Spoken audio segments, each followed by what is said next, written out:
If you're overwhelmed by information and need a better way to manage your knowledge, you might want to check out Recall AI. But does it really deliver on its promises, or is it just another tool that falls flat? Let's dive in. Recall AI is designed to help users manage and retrieve information more effectively.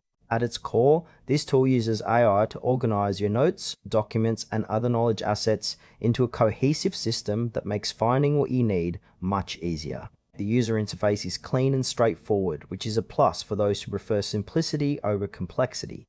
One standout feature is its ability to integrate with various platforms, allowing you to pull in data from different sources seamlessly. However, while the functionality seems solid, there are some areas that feel a bit vague. For instance, the specifics on how it actually processes and categorizes information aren't very clear, and some users might find themselves wishing for more detailed guidance. It's aimed at professionals and students alike, but I do wonder if casual users might feel overwhelmed by its capabilities. When it comes to the pros, Recall AI definitely shines with its intuitive design and the potential to streamline your workflow. It could be a game changer for those who juggle multiple projects or information sources. However, there are some cons to consider.